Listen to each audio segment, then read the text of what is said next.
Hello everyone, good morning, afternoon, or evening. The launch event just introduced Nova 14, Nova 14 Pro, and Nova 14 Ultra. Now let's all open it and take a look. Now we have unboxed these three phones. As for the colors, we see white, pink, and this flashing gold color. This flashing gold is a color unique to the Ultra. You can see that with the reflection of light, there are some clear ripples.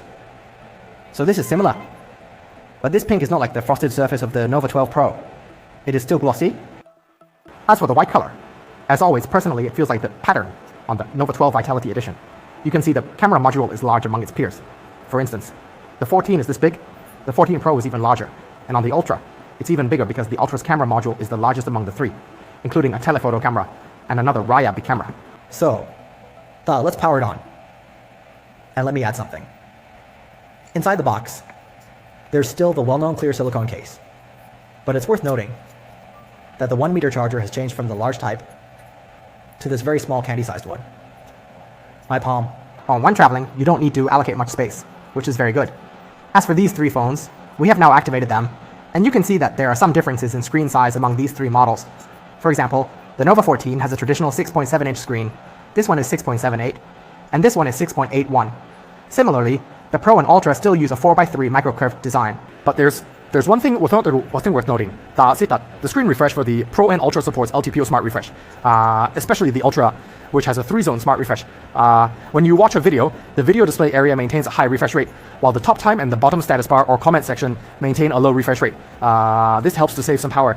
As for the screen material, both the Pro and Ultra have Super Eye Care screens. It's worth noting that the entire Nova 14 Ultra series uses Kunlun screens, which have a nano coating.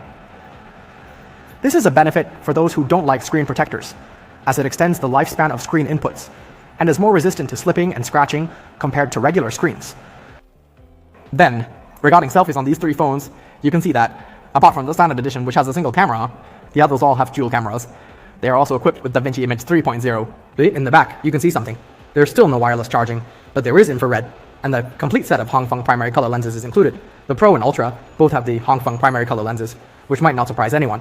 For example, there are two flashlights here, one for near and one for far. When you zoom in, one flashlight turns on, and when you zoom out, the other flashlight turns on. When you turn on the flashlight, only one lights up. So let's take a look at how its photo-taking experience will be. Now in our hands is the Nova 14 Ultra. Its peak brightness can only reach 5,500 nits. As for the pixels, you can see that in the viewfinder they are actually quite good. We have adjusted the brightness to the highest level. Sound. Because it is equipped with a Hongfeng True Color lens, it has better color calibration. Of course, at this time there is also a periscope telephoto, and we can have 2 times, 3.7 times, and 10 times zoom effects, which are very clear. It goes up to 100 times effect. You can see that the letters on the other side are also very clear. These sample photos are quite good. The red color adjustment, as well as the green and some other slightly more complex yellows, are also quite bright. Let's take a look. Sometimes you need to record videos, and we can see that it supports 4K. You can also go up to 60 frames with 4K. Its telephoto lens is very unique. Unlike the traditional L-shaped light intake, it uses a W-shaped double-fold light intake, making the module exceptionally thin. You can see the body of the device isn't too thick overall. You can compare it with your pinky finger. About half the thickness. Moreover, its 6.81 screen has a very good battery life. The 5,500 mAh battery is equipped with a 100-watt sugar ice charger, providing excellent standby time. With normal use, it's no problem for a day. And if you watch dramas or use Douyin and Kuaishu, it could last about 6 to 8 hours. Overall, the signal aspect is particularly good. The Ultra supports dual WeChat calls, Beidou satellite location messages, and Tiangong satellite calls. You don't need to worry about the signal. And it also has call noise reduction.